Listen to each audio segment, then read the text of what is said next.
Benedicite, muy buenos días.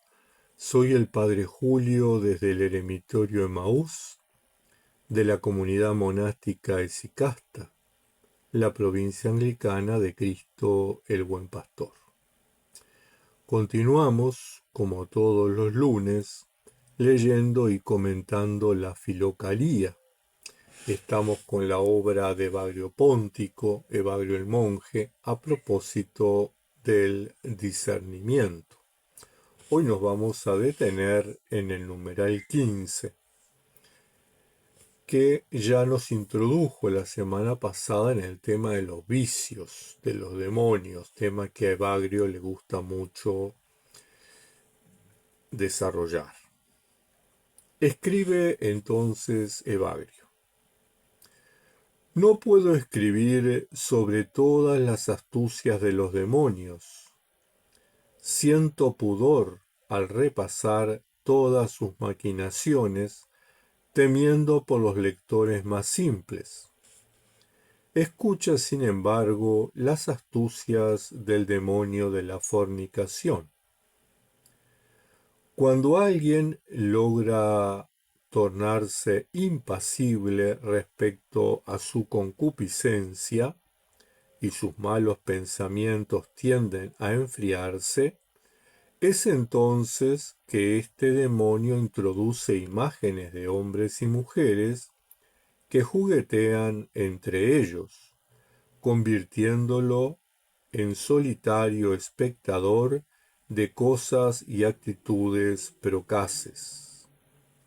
Pero no es esta una tentación que dure por mucho tiempo. La oración continua y un régimen austero, la vigilia y el ejercicio de meditaciones espirituales disipan la tentación como a una nube sin agua. Por momentos, este malvado hace de la carne su presa, forzándola a sentir un ardor irracional, y se aferra a miles de otras cosas a las cuales no es necesario referirse públicamente ni poner por escrito. Contra pensamientos de este tipo somos ayudados por el hervir de la cólera que se mueve contra el demonio. Este teme muchísimo esta cólera que se agita contra los pensamientos y destruye sus razonamientos. Y este es el pensamiento de la palabra: irritaos y no pequéis. Esta cólera es una medicina útil ofrecida al alma durante las tentaciones. A veces sucede que el demonio de la ira imita al otro demonio y esboza la forma de algún hijo o amigo o pariente en el momento de ser ultrajado por gente indigna, excitando así la cólera del solitario para que diga o haga algo malo contra las imágenes que se mueven en sus pensamientos. Es necesario atender por un instante a estas imágenes, cuidándonos de arrancar pronto nuestra mente de ellas, a fin de no detenerla mucho tiempo, para que no se inflame secretamente en tiempo de la oración. En estas tentaciones caen fundamentalmente los coléricos y los que se dejan arrastrar fácilmente por sus impulsos. Estos están alejados de la plegaria pura y del conocimiento de nuestro Salvador Jesucristo. Evagrio, en este párrafo 15, nos enfrenta a dos demonios, dos vicios, dos impulsos: la fornicación y esa cólera mala ¿verdad?, que surge en nuestro interior. De hecho, habla de una cólera buena y de una cólera mala. Antes de continuar con los comentarios, con la reflexión, recordarles que si estos videos de la filocalía, de los comentarios en la filocalía les sirven, le den me gusta y los compartan. Si quieren contribuir al canal y ayudarnos a la difusión del ministerio, pueden suscribirse y difundirlo entre sus contactos. Y si quieren ser parte de este ministerio, pueden hacerse miembros contribuyendo con una colaboración mensual y a cambio, desde el eremitorio le aportamos videos diarios y videos mensuales, propios para los miembros. Bien, aquí tenemos que detenernos en aspectos que son muy importantes. Evagrio, en el contexto de Evagrio, en el contexto monástico y en aquel siglo IV, en aquella época, solía personalizarse los impulsos, las fuerzas interiores, los deseos de las personas y se los identificaba con demonios, ¿verdad? Eran los demonios que tentaban al ser humano. De hecho, si nosotros leemos la historia, la vida de San Antonio Abad, vamos a ver cómo los demonios sistemáticamente lo acechaban, cómo combatían contra él. Y esos demonios no son otra cosa que esas fuerzas interiores contra las que el monje tiene que luchar. El monje y todo cristiano, pero fundamentalmente los monjes que asumen de alguna manera un compromiso más radical en esta superación como personas, en esta transformación, transfiguración. Bien, y entonces acá Evagrio nos habla en primer lugar del demonio de la fornicación. Cuando estamos hablando de fornicación, estamos encasillándola, enmarcándola en el contexto bíblico, en todo acto sexual fuera de la relación marital, es decir, fuera del matrimonio. Y en muchos casos está asociado a relaciones de pareja fuera del matrimonio o al adulterio y en algunos casos incluso a la prostitución. Lo cierto es que en el mundo bíblico, esto vamos a verlo después que tiene aspectos culturales, pero en el mundo bíblico, ¿verdad?, el tema de la procreación era muy importante, porque Israel era un pueblo muy pequeñito en medio de grandes imperios. Entonces, la procreación tenía que ver justamente con la promesa de Dios del pueblo numeroso, tenía que ver con esa acción de crecer en medio de los gigantes que había en su entorno. Y entonces la fidelidad en la pareja era importante, también por una cuestión de herencia, ¿verdad? Los hijos legítimos heredaban los bienes de la familia, los hijos ilegítimos no lo heredaban. En fin, lo cierto es que aquí nos plantea Evagrio que este demonio de la fornicación sería como el deseo sexual. El deseo sexual es una fuerza bastante compleja y no simple instinto mecánico. Es decir, el deseo sexual en el bicho humano no es simplemente un instinto, es algo mucho más complejo, mucho más dinámico, y involucra, por un lado, impulsos motivacionales, por ejemplo, la satisfacción de necesidades, el placer, el deseo sexual. Por otro lado, funciones biológicas, la reproducción de la especie. Pero no se limita a eso. Hay componentes no instintivos y esto es importante. Ejemplo, porque por ahí es lo que nos diferencia del resto de los animales. Por ejemplo, esos comportamientos no instintivos o esos compuestos, ¿verdad?, del deseo sexual que no provienen del instinto, tiene que ver con la influencia de la cultura. Algo de lo que hablábamos recién de el pueblo israelita. De hecho, vamos a ver culturas donde la práctica sexual es común y es libre, incluso se utiliza en los cultos. De hecho, las cartas de Pablo se refieren mucho a la la carta a los Romanos capítulo segundo, se refiere justamente al culto idolátrico y al ejercicio de la prostitución sagrada.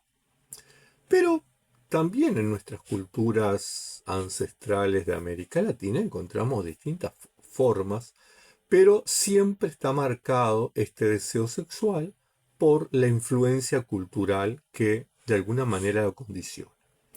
También por una complejidad psicológica de cada individuo. Habrá personas que tengan un mayor deseo o un menor deseo sexual. Habrá personas que tengan un mayor control y un menor control sobre su sexualidad.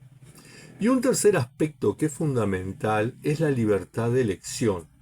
El ser humano puede aceptar o rechazar el deseo sexual, cosa que en el resto de los animales no está dado así. Por lo tanto, podemos afirmar que es el resultado de interacciones muy complejas y múltiples factores. Y eso es importante tenerlo en cuenta. Bien, entonces, Evagrio nos plantea que cuando alguien logra tornarse impasible, es decir, cuando logra controlar, logra ser indiferente, impasible quiere decir también incapaz de padecer, incapaz de sentir, es decir, cuando el monje, la monja, logra ser impasible respecto a la concupiscencia. La concupiscencia es el deseo, ¿verdad? Entonces, cuando logra controlar el deseo, pareciera que tiende a tranquilizarse, tiende a enfriarse, dice Evagrio Póntico. Se pacifica, logra someter, justamente por lo que decíamos antes, ¿verdad? El deseo sexual uno puede aceptarlo o rechazarlo. Entonces, cuando logra controlarlo, aparecen los pensamientos. Aparecen pensamientos que hacen que el monje o la monja tenga actitudes procaces, dice Evagrio Póntico. Es decir, actitudes desvergonzadas en los pensamientos, actitudes insolentes, actitudes indecentes. En nuestros pensamientos afloran esos pensamientos, esas fantasías o esos recuerdos de nuestra vida anterior. ¿Cómo controlamos eso? Bueno, Evagrio nos dice, tranquilos, esta tentación no dura mucho si ustedes son capaces de aplicar una oración continua en un régimen austero. ¿Qué implica eso? Implica las vigilias, implica el ejercicio de la meditación espiritual, es decir, la práctica de la oración de Jesús, que tiene, por un lado, esa invocación, ese reconocimiento, Señor Jesús Cristo, y también el reconocimiento de nuestra poquedad, de nuestra pequeñez. Ten piedad de mí, un pecador. Es decir, que nosotros podemos vencer esas tentaciones de los deseos sexuales, el deseo de la fornicación, el demonio de la fornicación del que habla Evagrio Póntico, a través de un régimen austero donde practicamos la vigilia, donde practicamos la oración de Jesús, donde nos esforzamos en llevar una vida espiritual. Y dice Evagrio, por momentos este malvado hace que de la carne su presa, forzándola a sentir un ardor irracional, y se aferra a miles de cosas. Pero es fácil vencerlo si nosotros nos ajustamos a esta enseñanza de Evagrio. Por otra parte, dice Evagrio una cuestión muy interesante. Contra pensamientos de este tipo, es decir, contra estos pensamientos desvergonzados, insolentes, procaces, ¿verdad?, indecentes, somos ayudados por la cólera. Aquí Evagrio nos habla de una cólera positiva y de una cólera negativa. Cuando estamos hablando de cólera, estamos hablando de esa emoción intensa de ira o enojo. Entonces, nosotros podemos enojarnos contra estos pensamientos, y eso sería la cólera positiva, que nos lleva a vencerlos. Y aquí cita, infelizmente, porque no ayuda mucho, cita el versículo 5 del Salmo 4, irritaos y no pequéis. Evidentemente, aquí Evagrio hace una referencia seguramente a la traducción de San Jerónimo, la Vulgata, esa traducción de el hebreo al latín. Y aquí se cambia al castellano, tal vez sin ir al texto hebreo. Ciertamente el Salmo 4 no dice irritaos y no pequéis. Todas las versiones que hacen la traducción desde el hebreo, podemos citar la Biblia de Jerusalén, de tradición católica, podemos citar la Biblia Reino Valera, de tradición protestante, podemos citar biblistas tan importantes del siglo XX como Alonso Jekyll, todos son coincidentes en que el versículo dice temblad y no pequéis, no irritaos y no pequéis. Por eso es importante cuando nosotros leemos estas obras antiguas de los padres monásticos, incluso de los padres de la iglesia, y citan textos bíblicos, es importante ir a las Biblias actuales, porque muchas veces la Biblia no dice lo mismo que ellos citan. Si nosotros tuviéramos que reescribir, o si Evagrio Póntico tuviera que reescribir este párrafo hoy, evidentemente no podría usar este texto porque no fundamenta lo que él quiere decir. Él quiere fundamentar la ira. Y acá dice temblado. Al contrario, pareciera que el Salmo habla del miedo, habla del temor, no de la ira. Pero bueno, lo cierto es que Evagrio se refiere a esa emoción de enojo contra los pensamientos, ¿verdad?, que ayudan a rechazarlos. Esa sería la cólera positiva. Esta cólera es una medicina útil ofrecida al alma durante las tentaciones, dice Baglio. Pero continúa, ojo, a veces sucede que el demonio de la ira imita al otro demonio y esboza la forma de algún hijo, de alguien que nos molesta. Y entonces surge esta cólera negativa. Por lo tanto, es importante que tengamos un control de la situación. Es importante que mantengamos un sano equilibrio. Usemos la cólera de forma positiva, pero no nos quedemos en una actitud colérica porque puede surgir de esa actitud lo negativo. Y ahí, de alguna manera, nos perdemos. ¿Cuándo sucede esto? Baglio dice, bueno, esto le suele suceder a los que son coléricos de por sí, esas personas que viven enojadas, esas personas que se prestan para la ira. Tengan cuidado, porque les puede jugar a favor, pero también les puede jugar en contra.